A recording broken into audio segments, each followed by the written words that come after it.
Seorang satpam yang bekerja di perusahaan alat berat di Jakarta tersambar petir saat berjalan. Sedangkan di Tebo, Jambi, ratusan warga menggeruduk kantor koperasi karena tak kunjung mendapat untung.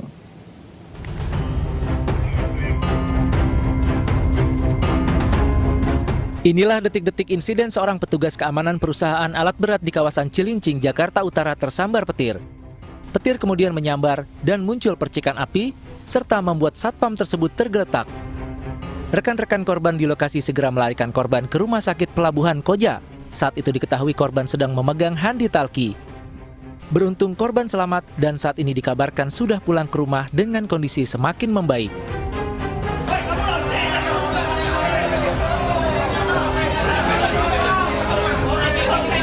Ratusan warga dari berbagai daerah ini menggeruduk kantor koperasi Neo Mitra Usaha.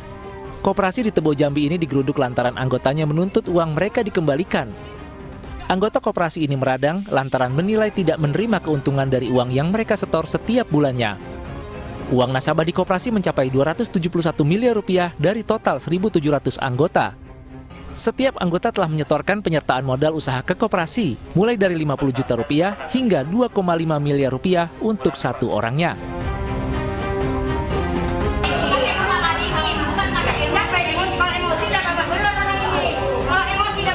Puluhan warga yang didominasi emak-emak ini menggerebek sebuah salon di Medan, Sumatera Utara.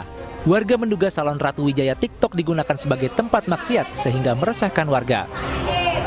Tempat maksiat bukan di sini, itu benteng satu. Keributan sempat mewarnai penggerebekan. Salah seorang pekerja salon memaki warga karena tidak terima tempatnya bekerja disebut sebagai tempat maksiat. Area bongkar muat Terminal 3 Bandara Soekarno-Hatta kebanjiran. Sejumlah kendaraan logistik terendam dan lalu lintas sekitar bandara tersendat.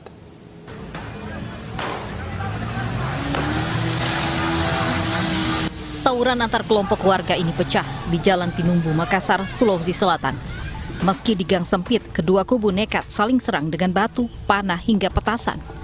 Tim Patmor Polda Sulsel pun langsung bergerak dan melepas tembakan peringatan ke udara, serta tembakan gas air mata untuk membubarkan tawuran. Polisi pun mengejar para pelaku menggunakan sepeda motor. Dari TKP, polisi berhasil mengamankan sejumlah anak panah yang digunakan saat tawuran. Sejumlah polisi disiagakan di sekitar lokasi untuk mengantisipasi tawuran susulan.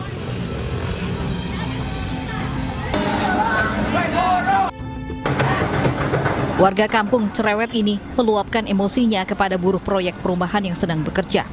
Emosi warga ini tak terbendung lantaran pemukimannya kembali terendam banjir setelah diguyur hujan. Sebelumnya, kontraktor berjanji akan memperbaiki saluran air proyek perumahan yang diduga menjadi penyebab banjir.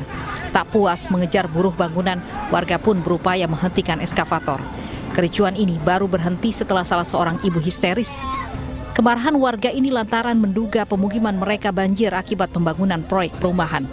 Usai kericuan ini, perangkat desa setempat berjaga guna menenangkan warga dan mencegah keributan susulan.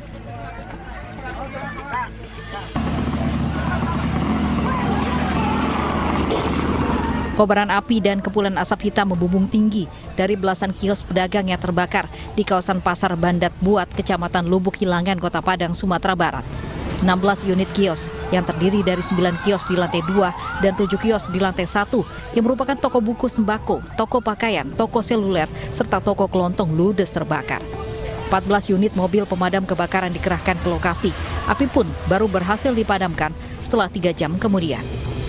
Diduga kebakaran disebabkan arus pendek listrik yang berasal dari toko buku yang tengah dalam kondisi tutup.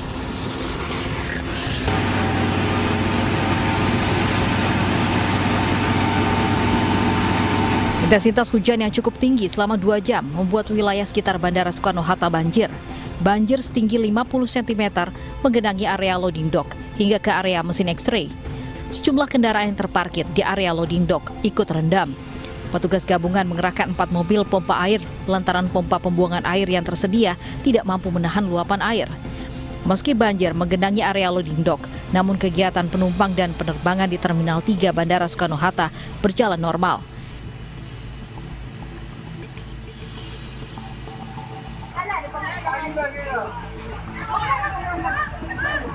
Inilah banjir yang melanda Kabupaten Mandailing Natal, Sumatera Utara. Warga nekat bertahan meski ketinggian air mencapai 1 meter lebih di sejumlah titik lokasi. Di Kelurahan Pasar 4, Kecamatan Natal, evakuasi warga dilakukan petugas menggunakan perahu karet menembus lokasi yang sulit dijangkau. Tapi Komandan, ada beberapa orang yang tidak mau dievakuasi karena takut kehilangan harta benda di rumahnya, Komandan. Sudah diberikan himbauan. Tapi bagi yang butuh pertolongan, segera kami tolong, Komandan.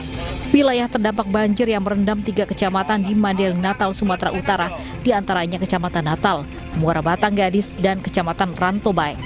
Banjir kali ini merupakan yang terparah dalam 20 tahun terakhir karena berdampak di 74 desa dan ribuan rumah tenggelam.